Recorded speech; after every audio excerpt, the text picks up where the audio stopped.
Okay, so if you're on the east, you know that Hurricane Debby has been a problem all this week.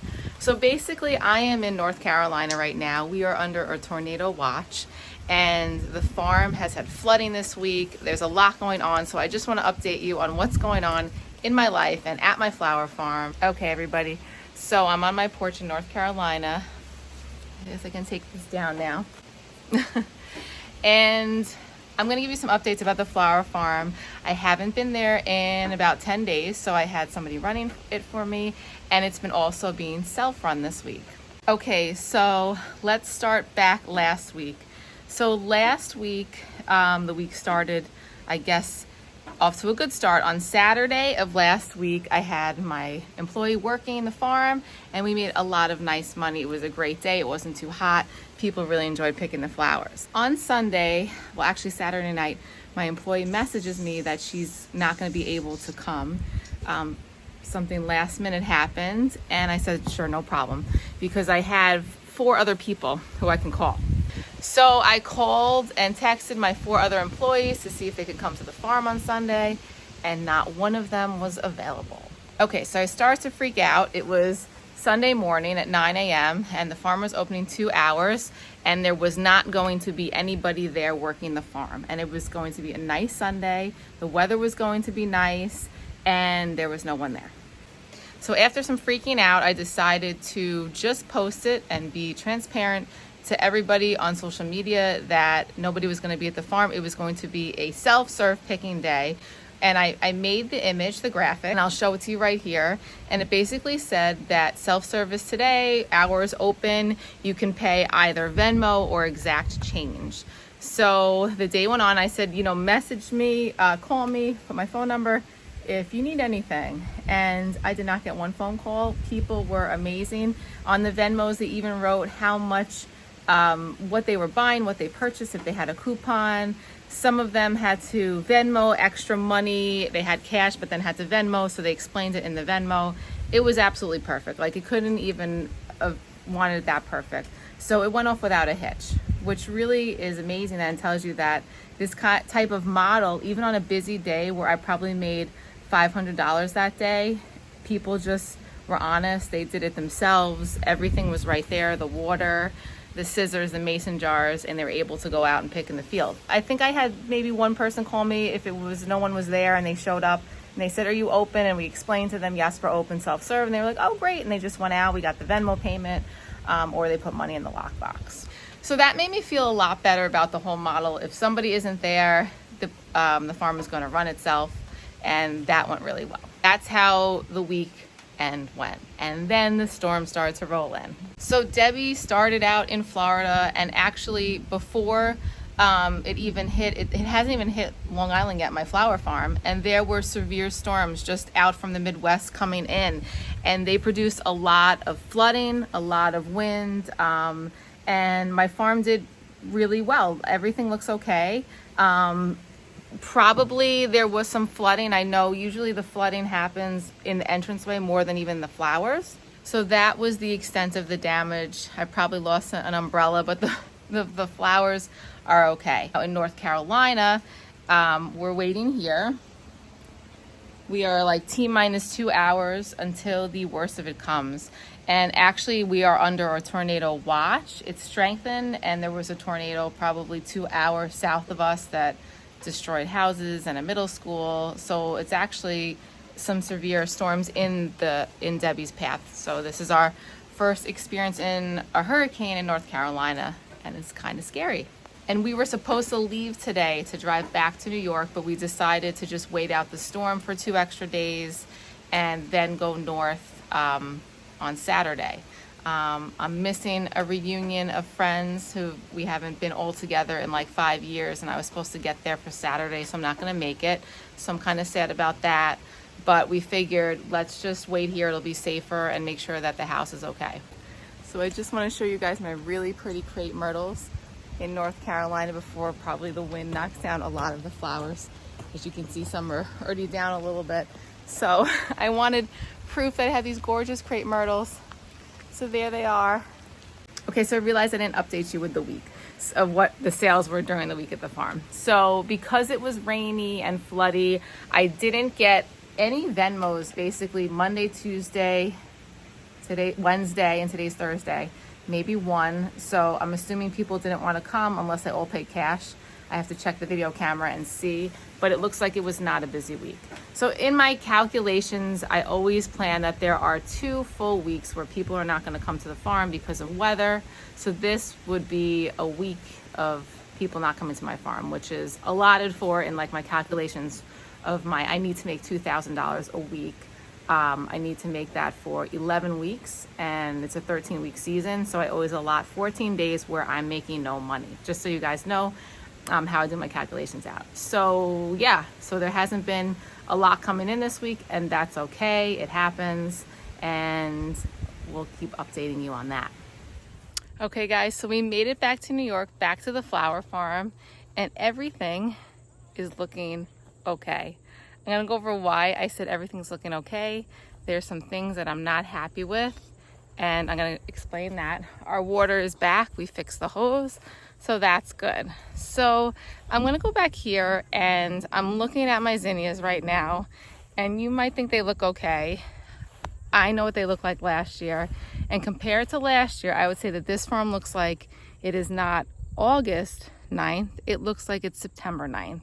And that scares me a lot because it looks like I need more flowers here.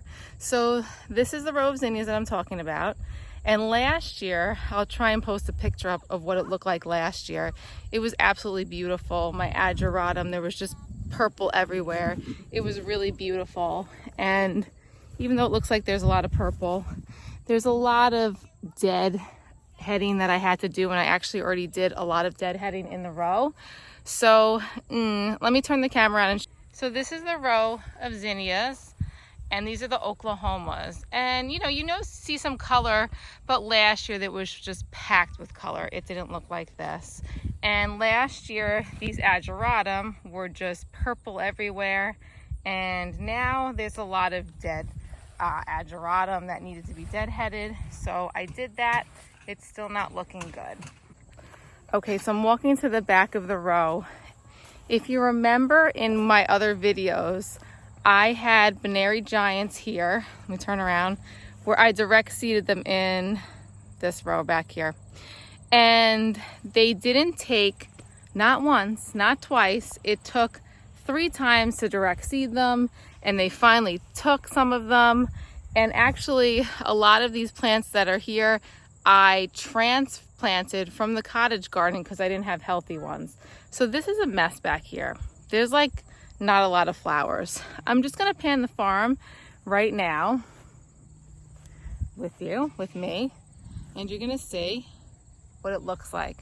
There's not that much color, and I'm not happy about it. I have a lot of plans. I just sat down with my husband and we talked about next year about what I want to do to remedy this problem. I counted, I have 11 rows right now of pickable flowers that aren't dead or dying. I probably have 3.5 rows of actual pickable flowers and 11 rows. That's really, really bad. And it is August 9th, which is supposed to be my prime time, most gorgeous peak season is the 9th and the 20th, and it just looks horrible. Let me show you my Rudbeckia. So my Rudbeckia do this every year. They just basically die. Every single year they look like this. Look at how bad this is. They're just done, and I've sprayed them years in the past with neem oil. They just look really, really bad, even if you deadhead them. The ones that look okay that I'm showing you right here, these were ones that were plugs that I planted in. So don't be fooled and say, oh, you have some that look really good. The ones that look good were plugs. They weren't the ones from last year. If we go down here to my celosia, it's pretty sad looking. It's going to seed. It's not bushing out. Look at my flamingo feather. This is horrible. If we go down here to my plume celosia, this is what happened last year, and it happened again. It is about 6 inches tall. It's really, really bad. So this is a discouraging video because it makes me sad. We worked really hard. I have to say the only positive is I still have people here picking flowers, which is, I guess, the thing that matters. But if I were to have more people here, I still have a lot of flowers. The potential of what I have and what could be it's not meeting its potential. Like, they can't pick those celosia and put them in a bouquet jar, mason jar, and make it a high bouquet. It's, you know, those Rudbeckia are done. They were done 2 weeks ago. What, like 3 weeks into my season? Like, what's the point of that? Why do I keep planting Rudbeckia? Now, my marigolds are beautiful. They will be beautiful for probably 2 more weeks, and then they'll be done. Very short bloom because they die, they get diseased. My Gomphrena, small, and hopefully that'll bush out. If we come over here to my rows of zinnias right here, you'll say, where are they? And I'm saying the same thing. Where are they? Like, you should be seeing beautiful tons of color, and there's just not tons of color. So what is the problem on my flower farm? We'll get to the verbena next. That's just really sad. Every year, let me show you this. Actually, before I say this, my cosmos back here are looking like they're dying. It looks like a frost hit them, guys. Look at this. This was last year too, and I said, you know what? Maybe it's the back part of the farm. They'll do better. I'm gonna flip the camera around. Look at how bad these are, guys. Like dying. There's no usable stems at all on a 100-foot row of cosmos. Okay, it's dying from the bottom, just like this. And this happened last year. And there are my sons helping me get the dead ones, right, guys? Hello. Hello, my little helpers. Yeah, see? Look, Yeah. see this snap. All right, did it snap the whole thing? See? Yeah, you can grab that one. So some of them did snap, so my sons are getting those and putting them in the wheelbarrow, so I have helpers. So I actually think I'm not gonna do cosmos anymore. They do not agree with my farm. They start dying in August, and I had a disease specialist last year, and she tested it and she didn't know what it was, and she says she's never seen cosmos die like that, because those are supposed to be one of the most drought tolerant plants ever, and like disease tolerant, and they just are doing horrible. If we come over to my verbena, it's a perennial, but it is not a healthy perennial, guys. This is the second year, and I should have just ripped it and put the whole new planting that I had, and it would have been beautiful. It's just like dead. Okay, so have I had anything positive to say about the farm? People are still picking bouquets and coming, but I mean, for me, this is just really, really disappointing, where I was like basically in tears before starting to film this video, because it's just so much work, and then we're only a couple weeks into the season and it's just flunking. Now my cottage garden back there is also a mess, and we were away for 2 weeks, and I had weeded it the best that I could, and it is an overgrown disaster. Let me get through my cosmos. Ugh. So let's go back there and look at my my disaster of a cottage garden, because last year was absolutely beautiful, and this year it is just a mess. I need somebody here weeding to have this farm to what it needs to be. I mean, you need somebody here at least 10 hours a week weeding, you know? That's like, if that was true, that's like, I'm paying them. They want $25 an hour to do this, guys, even out here. So that's $250 a week, $1,000 a month. I mean, the budget for that would be $4,000 just for weeding. Then I have a budget just for cutting the grass. I mean, like, that's $7,000 just for cutting the grass and weeding. That is not sustainable for me to pay $7,000. So something here has to change, because we can't pay this for this kind of, you know, income that's coming in, which is only $15,000. I mean, that's all it's just way too much. So I'm back here in the cottage garden, and this is what it looks like. A lot of weeds, just flowers and weeds. It's just disappointing, because look at this. I went through this and I had it perfectly weeded. I have to say that the plants are doing better in the raised beds, because it was all brand new compost from last year. But look, I mean, look at this. Do you see any flowers there? It's really, really horrible, guys. I don't even know what to say. I'm like lost for words. Look at this. I was supposed to have 50 dahlias in these beds. Do you see any dahlias? I don't see any dahlias. I just see an overgrown mess. Okay, real quick is Sunflower Steve's sunflowers. They have not bloomed yet. This is Floret zinnias. I am underwhelmed by this. This is like, I don't even know. I wouldn't buy them again. I've seen better colors naturally, not in this series. So yeah, that's not going well either. Okay, so here I am showing you what the farm looks like. It actually looks kind of pretty, me sitting here, but if you're looking close up, it's not what it should be. Now, if this was for flower production and I was just cutting to make bouquets, of course I can make bouquets from it, but it's a lot of weeds. And the weeds are taking away from the plants, the healthiness of the plants, the nutrients. It's just not what it needs to be. So there are big changes coming, like huge changes. And that's going to be on my next video because there's a lot to talk about. So this farm's not going to be what I just showed you. It's going to be really, really different. I think different, but kind of the same. I don't know how to explain it to you without telling you what it is, and that's a whole nother video.